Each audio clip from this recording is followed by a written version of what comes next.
Hello and welcome back to Mac UET. In this lecture, we are going to combine two systems that we studied in the previous lecture. One would be the electrical system and the other would be mechanical system, and that's why this new system, that is a combination of two systems, would be termed as electromechanical system. We would go through the complete procedure, that how would we derive the governing equations, mathematical model for this system, and how would we move to find out our final outputs of the overall system. And at the end, we would be trying to find out the relationship between the applied input and certain outputs, up to our requirement, that what do we require as output, and we would relate that to our applied input. And let's go through the step-by-step procedure. So as we know, there is an electrical component. There might be one, two, or more electrical components involved. So by electrical component, I mean that it might be a simple circuit, a loop. It might be one or two meshes involved. So that would be our electrical components, and that would lead us to the system that we dealt with in the previous lecture, by termed as electrical systems. And we would use that same technique in order to deal with this electrical component. The other part would be the mechanical component. So we dealt with many mechanical systems in the previous lectures. So we would be using the same technique in order to find out the governing equation for those mechanical components. And as an example, we are using a simple DC motor, that is a combination of the electrical component as well as a mechanical component. So let's start with the electrical component. So we are having a simple loop where a source voltage is being provided to the armature, right? So let's call it the EA, which is the source voltage provided to the armature coil. So there is a coil in the motor, and the current flows through that coil, and due to that the magnetic part inside the coil rotates, right? And that's the complete working of a simple motor, a DC motor, right? So as the coil might be having the potential, many potential drops, and the simple potential drop we can find out will be that there might be some resistance in the coil, so we would call it as RA, or the armature resistance. And then there might be the inductance of the coil, let's call it the armature inductance, LA. And at the end there would be a back EMF produced when the current flows through that armature. Then the back EMF will be produced. Let's call this as EB, right? And these are the three components, elements that would be concerned with our electrical component in a DC motor.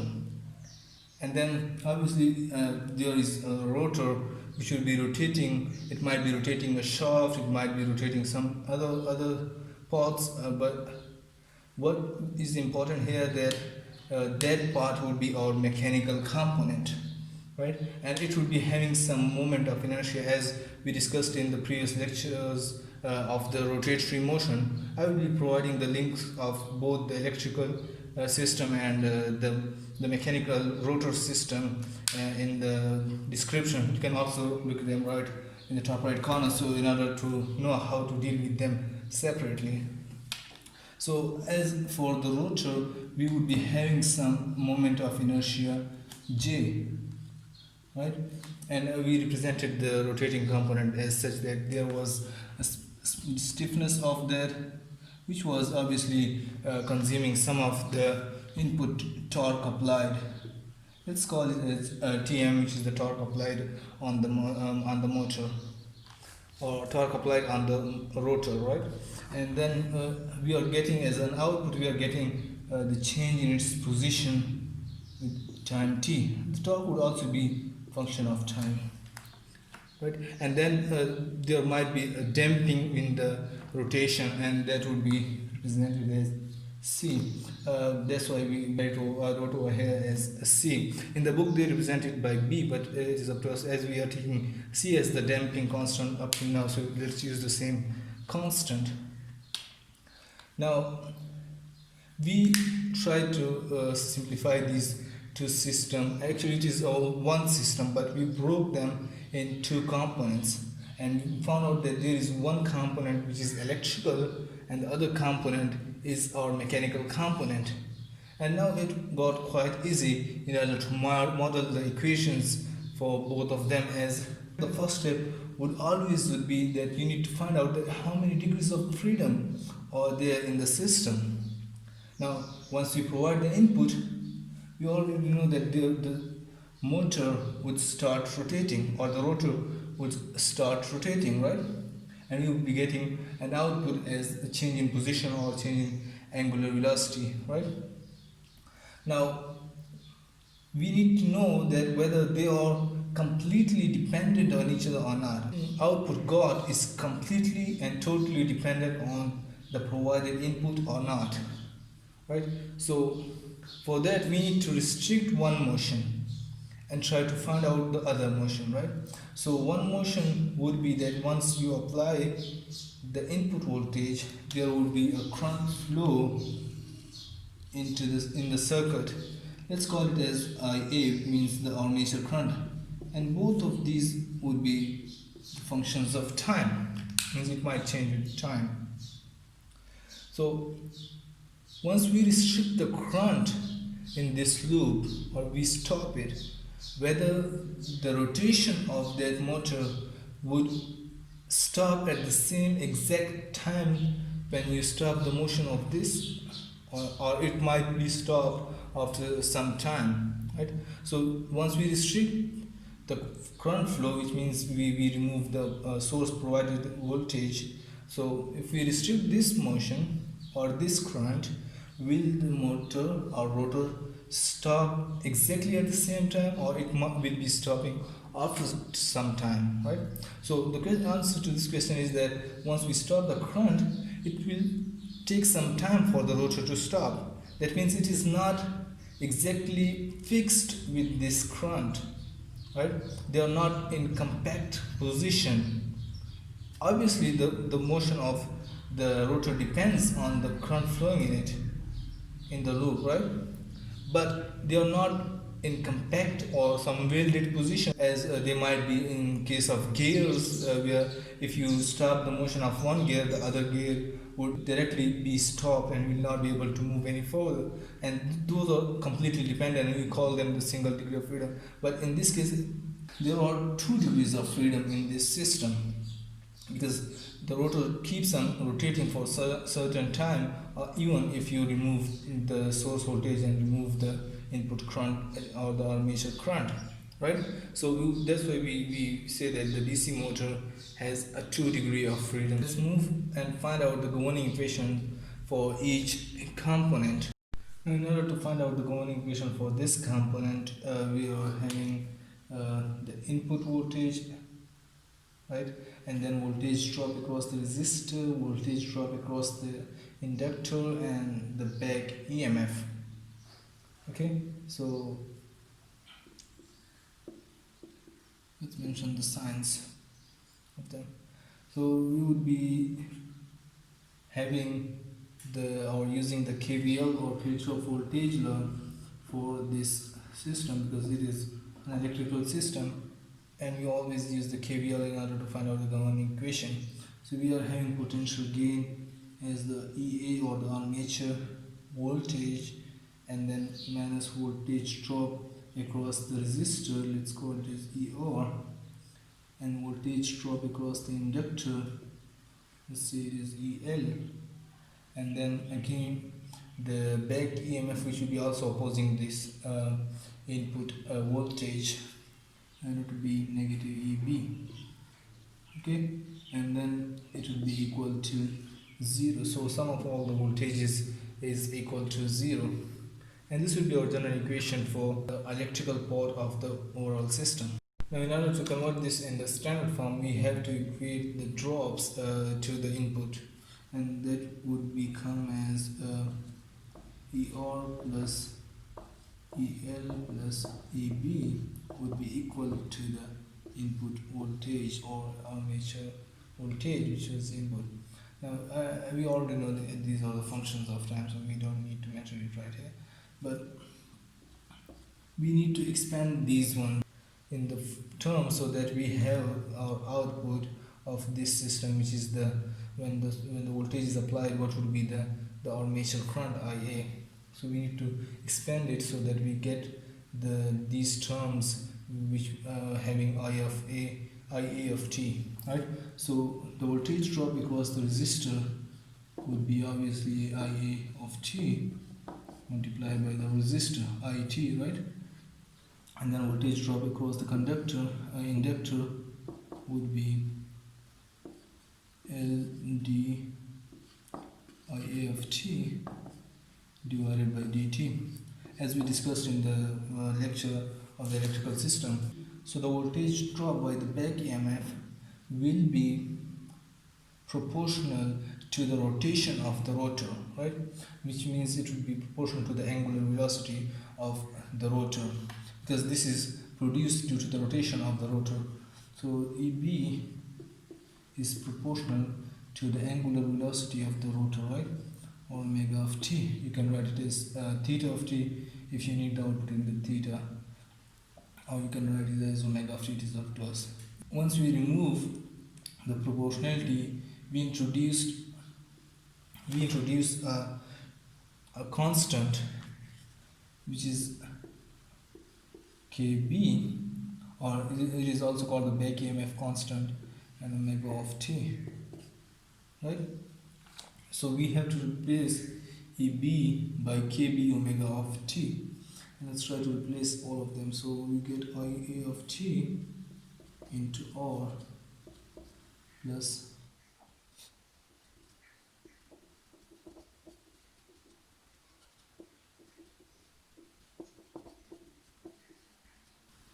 and this will be our final equation for the first degree of freedom, or for the electrical component of the system. Now, in order to find out the equation for the mechanical part, which is the rotor having moment of inertia J, and it is damped by the damper C and having a stiffness K. Now it is purely rotatory component, so our stiffness in this case would be obviously 0, right? So the K would be 0 in this case because it is purely rotatory component and having a damping C. And we are taking the equation in omega of t rather than theta of t. Means we want output in the omega of t in this case, but you can take it in theta of t whenever required, as we found out the previous one in the omega of t. So let's go to this one as omega of t as well. So we would start with the torque applied on the rotor by the electrical circuit, right? So that would be T motor with time t, right? And then the torque damped by the damper would be subtracted, and it would be C into the velocity, which would be the angular velocity omega of t. If you are going in theta, then it would be theta dot of t. And for the stiffness, as it is purely rotatory motion, so there will be no stiffness involved, and the K would be 0. So the whole term of the torque damped by the stiffness would be 0. And then obviously the torque would be opposed by the moment of inertia of that shaft or rotor, and it would be moment of inertia into the angular acceleration, and angular acceleration can be represented as omega dot of t, and this would be equal to 0, right? And then we can equate it to the input to get it in the standard form. So it would be j omega dot of t minus c omega of t would be equal to the input torque applied.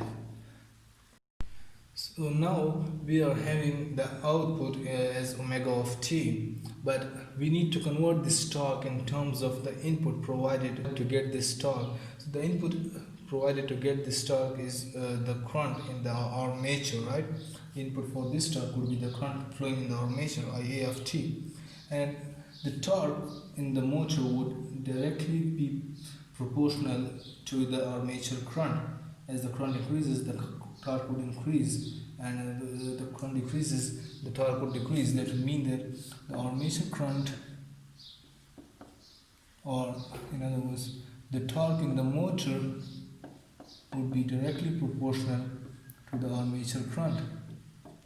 Right? Now if we convert the proportionality into the equality, then the torque in motor would be equal to, and then here we would get a new constant, kt, which is also known as the torque constant, and Ia of t.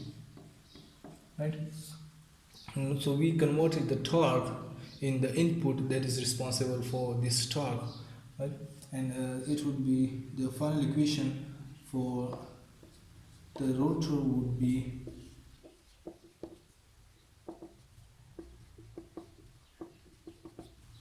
this one, right? So we found out the equation for the electrical component, as well as we found out the equation for the rotary component. We have the input for this component as Ea, and we have final output as omega of t, or the angular velocity. And now we need to relate this input to this angular velocity, or this input to other outputs that we are interested in. We might be interested in the output to be in the form of theta of t, rather find out the position rather than finding out the angular velocity. So we need to know how to relate this input to our final output in this electromechanical system. Let's go to that. So we got the equation for our electrical system as well as for our mechanical system, and now we need to find out the certain outputs with the certain inputs. Now, first of all, let's convert it into the frequency domain by taking the Laplace transform of both equations. For the first equation, we would be having our let's take it as capital because it has been converted into a frequency domain. So IAFS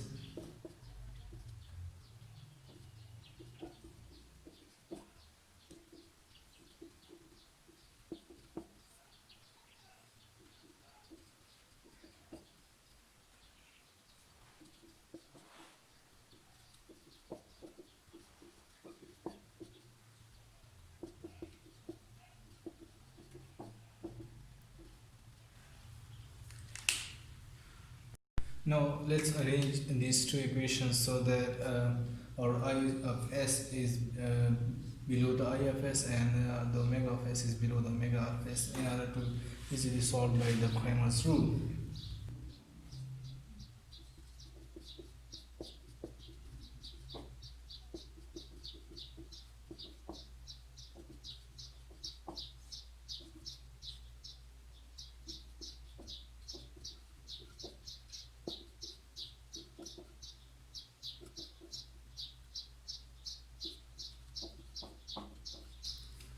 So we arrange them in the form so that IS is below the IAS and omega of s is below the omega of s.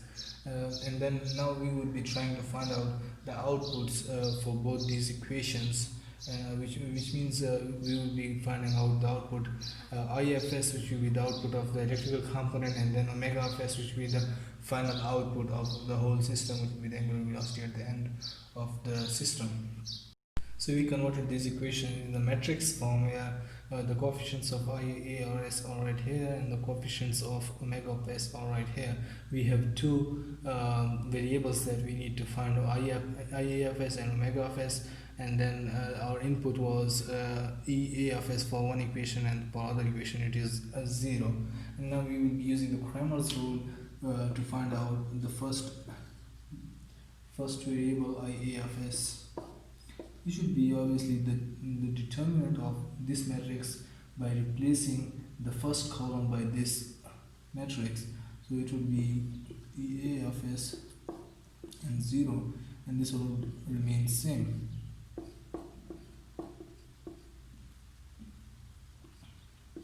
And then dividing it by the determinant, of this matrix.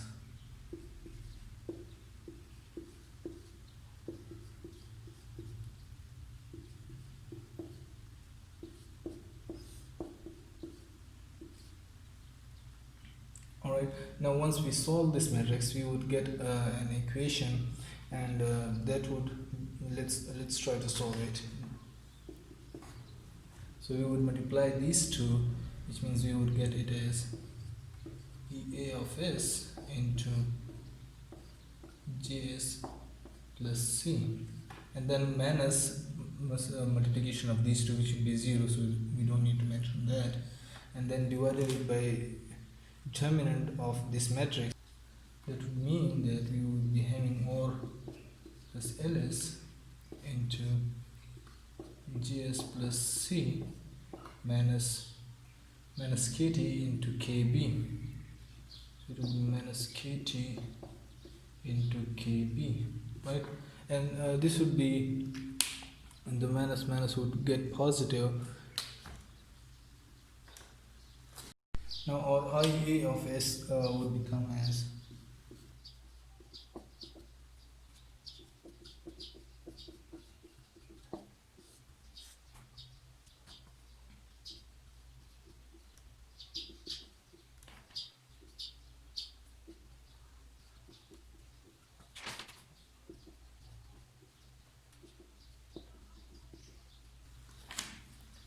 right. So this will be our final equation for IA of S, which is the output of the first component of the system, which is the electrical component.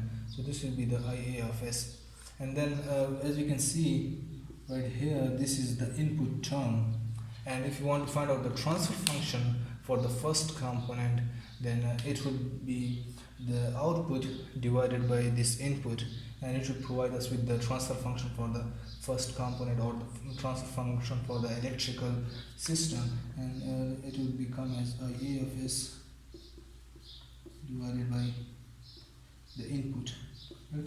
So we would divide it over here, and the remaining term would be our transfer function.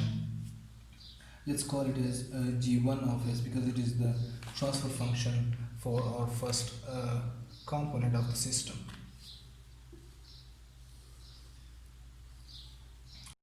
Now in order to find out the second variable omega of S, again we need to use the Cramer's rule, which would mean that we have to replace, we have to have the determinant of this matrix when the second column is replaced by this one, and we would be having LS plus R, and then EA of S minus QT, and this would be 0.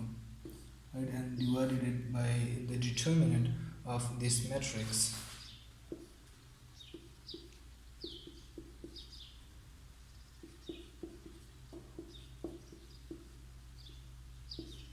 Right, and once we find out the determinants, it would be the multiplication of these two minus multiplication of these two. So when we multiply these two, it would be 0, and then minus when we multiply these two, so it would be minus KT EA of S, right? So minus would get positive, and it would be KT EA of S, and then determinant of this matrix, which would be the same as in the previous case. So we would get the multiplication of these two minus multiplication of these two. We will get it as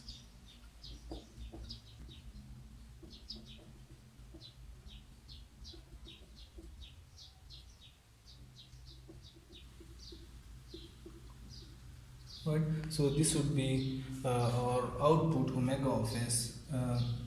I mean the input is EA of S over here, and then again we want to find out the transfer function for this one. Then we would be having the transfer function as omega of S output, and then divided by the input EA of S, right? And this would be our second transfer function, the remaining term, which is KT divided by LTS square plus LCS plus GRS plus RC plus KBKT would be our transfer function. The remaining term would be our transfer function, the second transfer function, where our input is EA of S and we are getting the output as omega of S. In the previous case we were getting the output as IFS, current in the electrical system. Now we are providing the input in our electrical system, but we are getting the output or the final output in the mechanical system, which is the omega of S, rather than the output in the electrical system.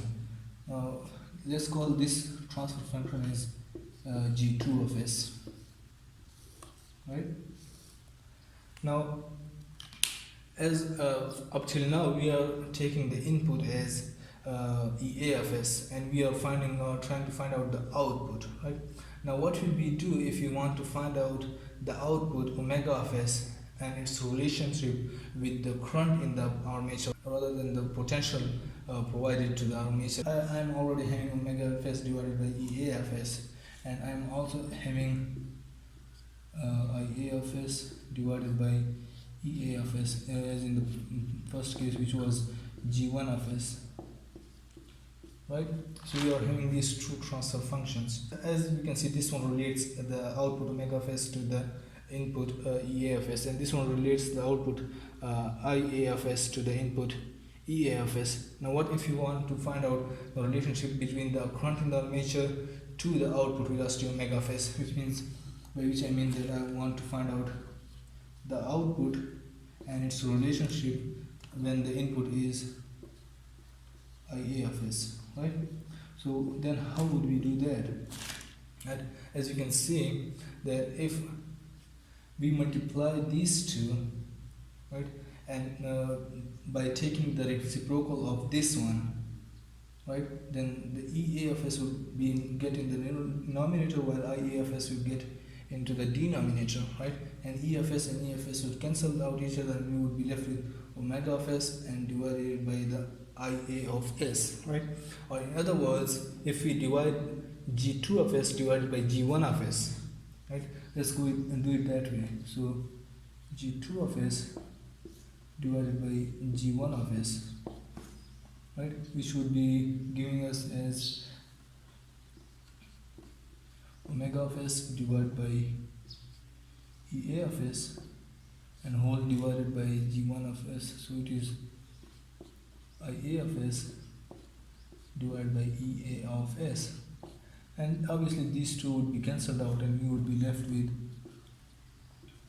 omega of S divided by IA of S. And again we found out another transfer function, which is let's call it as G3 of X, which tells us the relationship between the current in the armature to the output angular velocity.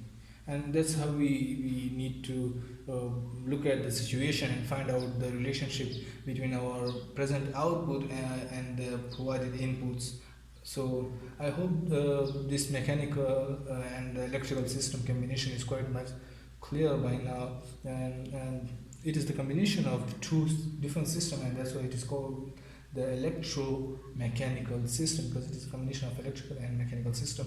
And this is the procedure to deal with these and how would we find the equation for that, and how would we deal with the finding out the different transfer function for each situation.